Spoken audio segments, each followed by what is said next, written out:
ఇట్లాంటి గ్రంథాలు రాసేటప్పుడు స్వామివారి భక్తులు ఎవరైతే ఉన్నారో, మీరు ఇప్పుడెళ్ళి వాళ్ళ వంశస్థుల్ని కలుస్తున్నప్పుడు మీలో ఎట్లాంటి భావన అంటే ఆ రోజున వాళ్ళందరిని అంటే మీరు కూడా అప్పుడు ఉండే ఉంటారనే భావనలో ఉందండి? అదేం లేదండి. మనకంటే నేను మీకు పాత ఇంటర్వ్యూస్‌లో గూడా చెప్పాను. నేను పాస్ట్ గురించి గానీ, ఫ్యూచర్ గురించి గానీ ఆలోచించడం వేస్టు. ప్రెజెంట్ స్వామి మనకి ఏ అవకాశం ఇచ్చాడో దీన్ని వాడుకోవటం. అంటే వాళ్ళ వంశస్థులు కలిసినప్పుడు అంటే అక్కడ మీకు ఒక అనుభూతి ఏదన్నా అంటే వీళ్ళు స్వామివారి ప్రత్యక్షంగా ఎవరైతే సేవ చేసుకున్నారో ఆ భక్తులు తిరుమలలో అంటే ఇప్పుడు అనంతాల్వాన్ తోట చేసి అనంతాల్వాన్ బుక్ రాసినప్పుడు అక్కడ ఉండే వాళ్ళందరూ అనంతాల్వాన్ స్వామి అని పిలిచేవారు మిమ్మల్ని, నన్ను. ఎందుకంటే అక్కడ వెళ్ళిన తర్వాత ఈ షర్ట్ ఉండదండి. మామూలుగా ఎన్ని రోజులు ఉన్నా ఇట్లానే తిరుగుతాం. షర్ట్ తీసేసి నామాలు పెట్టుకుని పంచి కట్టుకొని పైన కండవ కట్టుకొని చేస్తాం. తర్వాత తిరుమల నంబి రాసినప్పుడు వాళ్ళు మావాడు అని వాళ్ళు చెప్పుకుంటారు. అనంతాల్వాన్ వాళ్ళు మావాడని చెప్పుకుంటారు. తర్వాత సన్నిధి వాళ్ళు రాసినప్పుడు వాళ్ళు మా స్వామి అంటారు. ఇప్పుడు అన్నమయ్య వాళ్ళకి నేనంటే ప్రత్యేకమైన అభిమానం. హరినారాయణాచార్యులు గారికి బాగా ఆయన మంచి నవ్వుతూ పలకరిష్టం కానీ అట్లా ఉందండి.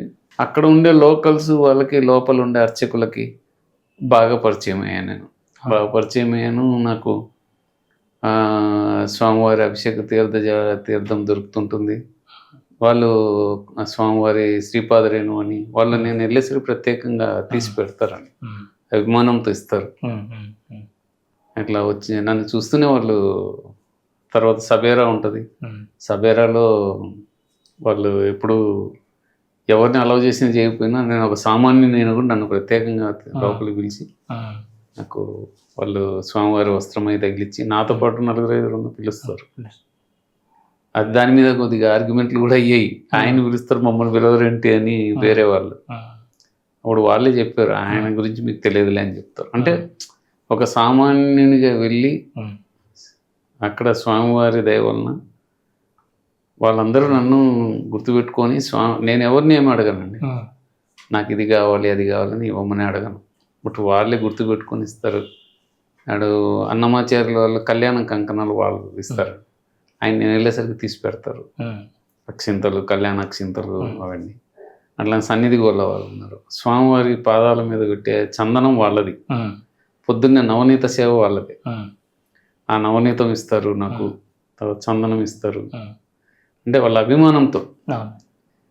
నా తర్వాత మన అనంతాల్వాన్ వాళ్ళు ఉన్నారు గురువు గారు. ఆయన తీర్థము అభిషేక తీర్థం ఇస్తారు. తర్వాత పచ్చకర్పూరం స్వామివారికి గడ్డానికి పెట్టింది ఇస్తారు. అట్లా వాళ్ళు స్వామివారు నేను అడగకుండానే మా నాన్న నాకు అన్ని పంపిస్తుంటారు. దర్శనం కూడా అవ్వదు అనుకున్నప్పుడు కూడా నాకు దర్శనం జనరల్ టికెట్ వేసుకున్నా కూడా నాకు దర్శనం అవుతుంది. ఆ టయానికి అక్కడ ఎవరన్నా కనిపించి ఏం స్వామి ఇట్లా వచ్చారు అంటారు. వేసుకున్నట్టు కింద 300 దొరకలేదన్నాం అనుకోండి, ఇటు నుంచి ఇటు వెళ్ళని పంపిస్తారు. అంటే డైరెక్ట్ లైన్లో అట్లా స్వామివారి ఏదో ఒక రకంగా ఆయన దగ్గరికి పిలుచుకుంటాడు. ఎందుకంటే గురుగారు ఇప్పుడు మొన్న బోయమడుగులు వచ్చినప్పుడు అక్కడ కొంతమందిని కలిస్తే మీతో పాటు ఉన్న వారికి కూడా శ్రీ వెంకటేశ్వర స్వామి ఎన్నో మిరాకిల్స్ చూపించారు అని చెప్తుంటారు. అంటే వాళ్ళు మీతో పాటు ఉండడం వల్ల అంటారు లేదా వాళ్ళు నిజంగానే భక్తులు? అది వాళ్ళు నిజంగానే వాళ్ళు పూర్వజన్మ సుకృతం. నాతో అంటే ఒకటండి, ఇది నేను చెప్పడం కరెక్ట్ కాదో నాకు తెలియదు. సజ్జన సాంగత్యం, దుస్సాంగత్యం దేని ఫలితం దానికి ఉంటుంది. ఇప్పుడు కర్ణుడు వెళ్ళాడు, పాండవులతో సత్సాంగత్యం చేసింటే సజ్జన సాంగత్యం చేసింటే కర్ణుడే ఇదే అయిండేవాడు, రాజు అయిండేవాడు. వేరే అటు పోయి దుర్యోధనతో కలిసాడు, దుస్సాంగత్యం చేశాడు. ఎన్ని దానాలు చేసినా లాస్ట్కు కర్ణుడికి శాపాల వలన ఇదే. అట్లా ఏదో మనం కొంతవరకు నా వల్ల ఏం జరగటం లేదండి. అది చాలా మనం తప్పు అది మాట్లాడటం కూడా. అది సాక్షాత్తు స్వామివారు వాళ్ళ మీద కరుణతో ఇట్లా. మీకు ఎగ్జాంపుల్ నేను చెప్తాను దీనికి. సంజీవ్ రెడ్డి అనే ఒక అబ్బాయిని మీరు కలిసారు కదా బోయమడుగుల్లో. అతనికి మరి స్వామివారు 2 సార్లు నేను అతను లక్కీ డిప్పేస్తే అతనికి అభిషేకం టికెట్ ఇచ్చారు. 2 సార్లు ఇచ్చారు.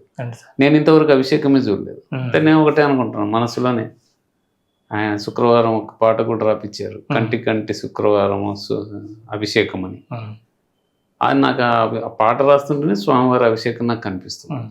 అంటే నేను దాంట్లో తృప్తి చెందాను. అతను అక్కడికి వెళ్ళి అతనికి స్వామి ఇవ్వాలనుకున్నాడు, ఇచ్చాడు. నేనేదో మరి అట్లా అనుకున్నప్పుడు మరి నాకు ముందు ఇచ్చి ఆయనకి వెనక ఇవ్వచ్చు కదా. మరి అతనికి 2 సార్లు ఎందుకు ఇచ్చాడు? అదే అతనికి స్వామి ఇవ్వాలనుకున్నాడు అంతే.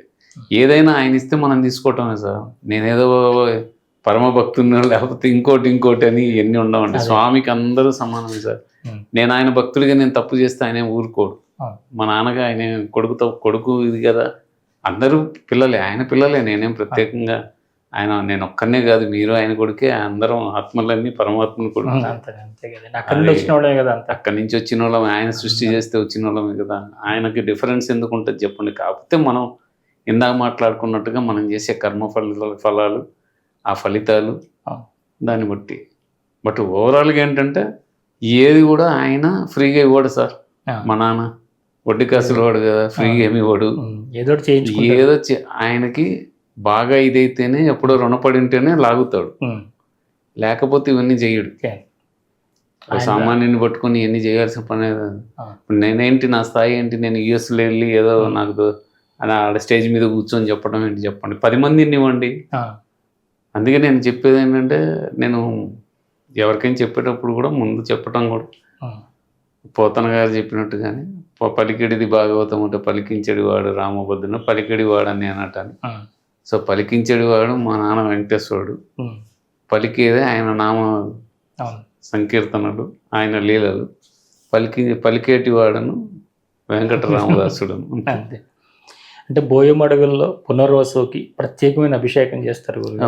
అసలు ఆ రోజు మీరు చేసే అభిషేకాలు అవి మేము చూసాం కాబట్టి ప్రత్యక్షంగాను, అంటే చాలా నిష్ఠతోని, ఇంత శ్రద్ధ భక్తులతో స్వామివారికి, అంటే ప్రధాన ఆలయాల్లో కూడా కొన్నిట్లో కూడా ఇంతలా చేస్తున్నారా అన్నట్టుగా మీరు చేస్తున్నారు.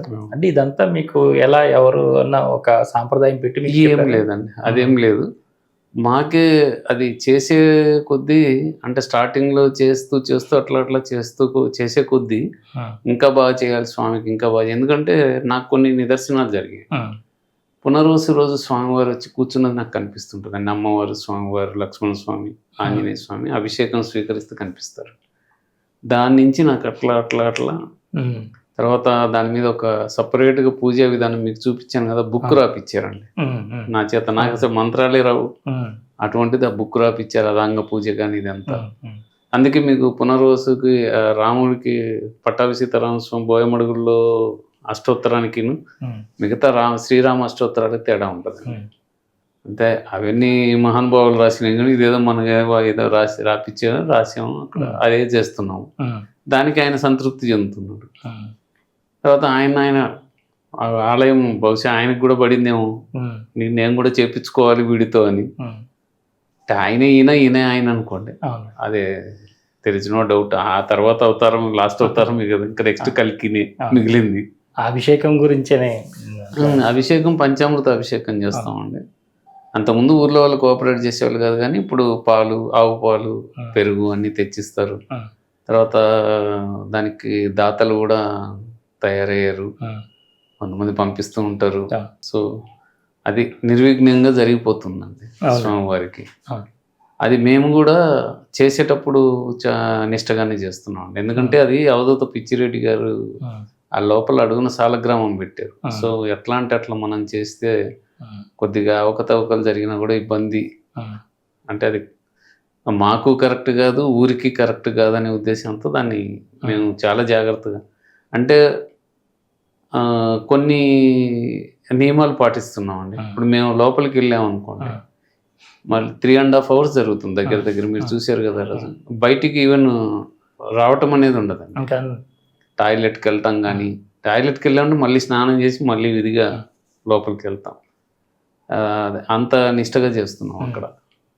అంటే మనం ఎంత పవిత్రంగా నిష్టగా చేస్తే ఆయన అంత ఇదిగా జనాన్ని కూడా కోరుకున్న కోరికలు నెరవేరుస్తాడని అండి, అంతే. రామాలయం ఎక్కడ ఉంటే అక్కడ హనుమంతుని విగ్రహం, హనుమంతులో లోపల ఉంటారు, బయట కూడా ఉంటుంటారు. అట్లా అక్కడ ఆ క్షేత్రం సాక్షాత్తు స్వామివారు వచ్చి ఆ సీతారాముల స్వామివారు లక్ష్మణ సమేతంగా హనుమాన్ సమేతంగా వచ్చి అక్కడ కూర్చున్నారు కదా. దానికి కారణమైనటువంటి పిచ్చిరెడ్డి అవధూత గారిని ఏదైనా ఒక విగ్రహ రూపంలో ఏమన్నా అక్కడ అది పెట్టాలనుకుంటున్నారా? చేస్తున్నాం అండి. వెంకట్ గారని మన శ్రీ సన్నిధి చూసి మనం లాస్ట్ టైం మనం చేసాం కదా, అది చూసిన తర్వాత వెంకట్ ఆస్టిన్ లో ఉంటాడు, యుఎస్ లో. అతను ముందుకు వచ్చాడండి, 5 lakhs వరకు అతను ఇస్తున్నాడు.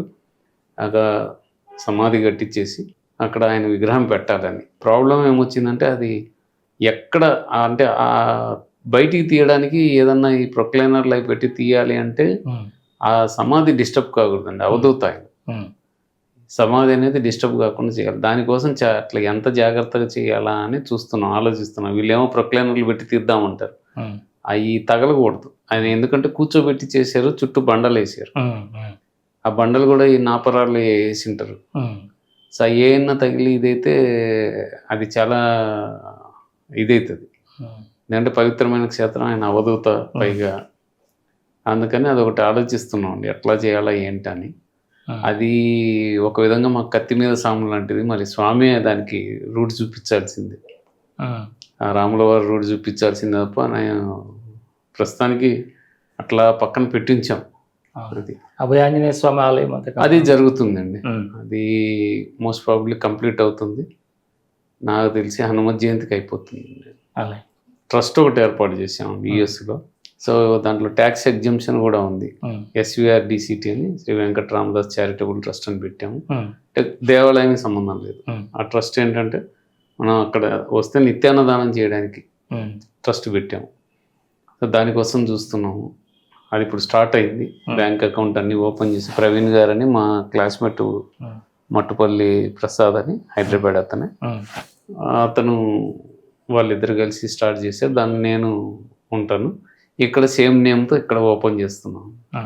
సో ఎవరైనా మంచి దాత ఉండి నిత్యాన్నదానం చేయాలంటే చేస్తే ఆటోమేటిక్గా ట్రస్ట్ ద్వారా ఎవ్రీడే నిత్యాన్నదానం చేస్తూ క్షేత్రాన్ని మళ్ళీ బాగా డెవలప్ చేయాలి అని. ఇప్పటికే చాలా అద్భుతంగా దాన్ని తీసుకొచ్చారు. అది దగ్గర దగ్గర 3 crores వర్క్ అయినాయి. మీరు వచ్చినప్పుడు ఈశ్వరమ్మ గుడి జరుగుతుంది, మా ఫ్రెండ్ పారేపల్లి వెంకట సత్యనారాయణ గుప్తా అని అతను చేపిస్తుంది, ఇప్పుడు కంప్లీట్ అయిందండి అది. తర్వాత రథానికి ఒకటి కట్టించేసాం. అది నేను, మా నాన్నగారు, మా మదరు, తర్వాత మా మామ, మా అత్తగారి పేర్ల మీద నేను కట్టించాను. సో అట్లా ఆయన నాకు చేతనైంది నేను చేస్తున్నాను. అది ఇప్పుడు ఇంతసేపు మనం ఈ సత్సంగంలో గురుగారు అందరికీ ఒక సందేహం ఉంటుంది గురుగారు, చూసేవాళ్ళకి ఏదో ఒక మంత్రం, ఏదో ఒక నామం చెప్పుంటారు గురువుగారికి స్వామివారు, దాన్నే పట్టుకుని ఆయన పిలుస్తుంటే ఆయన వస్తున్నారు అని ఉంటుంది. పోనీ మీకు చెప్పినా చెప్పకపోయినా ఏ నామం చేస్తే స్వామి ప్రసన్నం అవుతారు, ప్రకటితం అవుతారు, ప్రత్యక్షం అవుతారు, వారి చూపు మా మీద పడుతుంది. సో కలిలో ప్రత్యక్ష దైవం శ్రీ వెంకటేశ్వర స్వామి అందరికీ తెలిసిందే, నేనేం ప్రత్యేకంగా చెప్పాల్సిన పని లేదు. చిన్న సామాన్య చిన్నపిల్లని అడిగినా చెప్పేస్తాడు.